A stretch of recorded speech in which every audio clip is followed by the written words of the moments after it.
Karibu sana katika channel ya Skills Learning Network Excellence Knowledge. Karibu sana uweze kupata maarifa bora na ujuzi bora.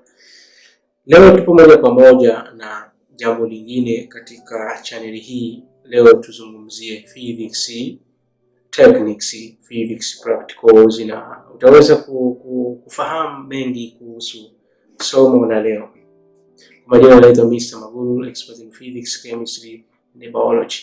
Leo nataka nikueleze how to use resistance box, namna bora ya kusoma na kuweza kutumia resistance box, na utaona resistance box tofauti hapa katika video katika somo la leo. Karibu sana, tuzidi kuwa pamoja.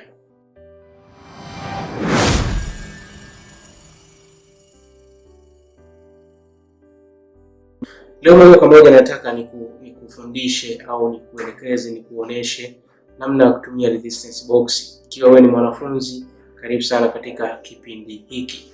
Naomba unisikilize kwa makini na tutaweza kufahamiana vizuri. Ikiwa na maswali utaweza kuniulizia kupitia comment. Jambo la kwanza nataka tujue how to read resistance box.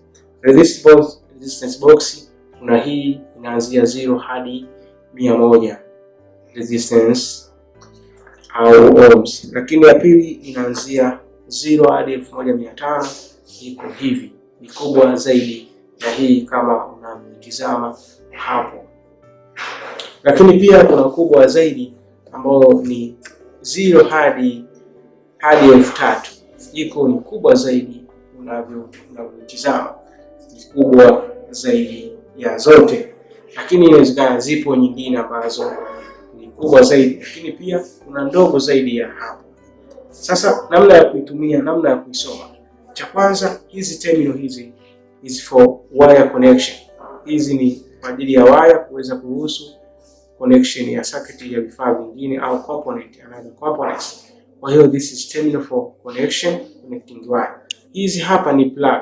This is a plug. Hizi ni plug ambazo zinakuwa zinaweza kuruhusu kupunguza resistance. Ikiwa imeconnectiwa hivi kama unavyotazama hapa, iko 0 resistance. Ukiruhusu, ukitoa hivi, umeruhusu resistance iweze kupita katika circuit. Maana yake current inayopita unaongezea nguvu au unaongezea kizuizi, kizuizi, ili uweze kupunguza ile current ambayo inapita. Kwa hiyo ukiruhusu kizuizi, current inakuwa ndogo. Kwa hiyo namna ya kuisoma iko hivi. Unaona kuna namba hapa. Hapa kuna 1, kuna 2, kuna 5, kuna 10, hapa mpaka 100. Kuna 20, 50 mpaka 100. Sasa namna ya kuisoma ni kwamba ukitoa hapa 1, maana yake unaona namba iliyopo kwamba utasoma 1 resistance. Lakini ukitoa na hii, maana yake kuna 1, hapa kuna 2, kwa hiyo unajumlisha unakuta ni 3.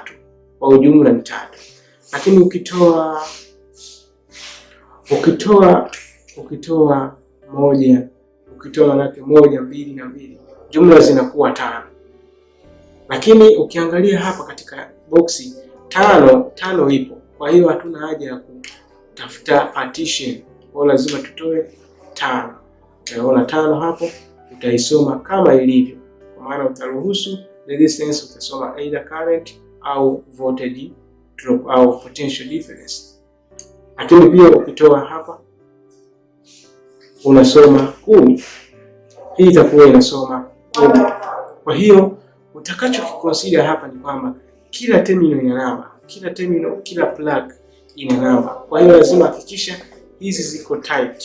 Hakikisha hizi ziko tight uweze kusoma voltage au current kwa uzuri. Na wakati unaruhusu ile kusoma, usigandamize wakati unasoma. Hakikisha unazitight kabla hujaanza kusoma. Kisha circuit yako ikiwa connected very neat and tight, hapo unaweza kusoma vizuri zaidi bila kupata shida. Kwa hiyo hiyo ndo namna ya kusoma, kwamba ukitoa hii umeruhusu resistance, ukirudisha umeruhusu kwamba hakuna resistance inayopita. Kwa hiyo ukitoa 20 na 20 inakuwa 40. Ukitoa 15, maana ukitoa 15 imekuwa maana yake inakuwa ni 15. Kwa hiyo na imani hapo mweza kunifahamu namna ya kutumia hii resistance box. Hata hivyo hata ukitumia hii kwamba ukitoa hii maana yake umeruhusu namba unayoisoma hapo kwamba umeruhusu 10, hapo utakuwa ukitoa maana yake hapo umeruhusu namba au resistance ya 20. Kwa hiyo itakuwa inaruhusu. Kama data zina change katika vifaa vingine, kwa mfano resistance, voltmeter and current au ammeter inayosoma current. Kwa hiyo ndio namna ya kusoma resistance box. Lakini kuna namna nyingine ambayo unaweza ukaitumia hii resistance box. Mfano, umeambiwa uandae standard resistance ya 2 na wewe imetokea hauna resistance ya 2 ambayo iko standard. Kuna resistance moja hapa iko standard, maana yake haipo hivi. This is variable resistor. Sasa wewe umekosa na umeambiwa ile standard resistor uifiche iweze kutumika katika mtihani. Sasa wewe haujawa nayo kwamba you have standard resistance but you have resistance box. Kwa hiyo unaweza ukaitumia hii kuweza kuwa substitute na hakuna kitakachobadilika katika majibu yako, na utaweza kufanya vizuri, kuweza kutafuta data au utaweza kufanya vizuri zaidi ulivyokuwa unategemea, hata kama ukitumia resistance au resistor ambayo ni standard. Kwa hiyo unaweza ukatoa hapa 2 ukaificha kama ulivyokuwa umeambiwa uifiche ule standard resistor, na hapa utakuwa umeweza kutumia.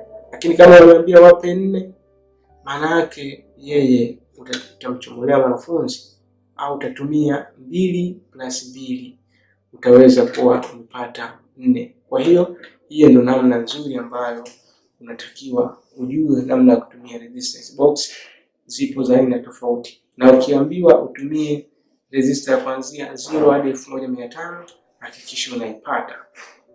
Ukiambiwa upate 0 hadi 10 hakikisha unaipata. Mtu atakayetumia data hii au resistance box kwa hii the same experiment, majibu yatatofautiana. Kwa hiyo kama una seti mtihani, hakikisha resistance box ambazo unatumia ziko same in measurement. Kama ni 0 hadi 10 hakikisha wote au wanafunzi unatumia 0 hadi 10 au 0 hadi 100 au 0 hadi 1500 au 3000. Kwa hiyo ndio namna ambayo nataka nikufahamishe kwamba how to use a resistance box. You have to consider the number which is located to the terminal or to the plug of this resistance box. I think nadhani hapo umenielewa vizuri, na kushukuru sana kwa kunisikiliza. Karibu tena kwa kipindi kingine. Usisahau kusubscribe, kulike na pia kucomment. Ni jambo zuri ambalo litatupeleka mbele zaidi. Asante sana, karibu sana, tukutane katika kipindi kingine. Kama una swali uliza kupitia comment.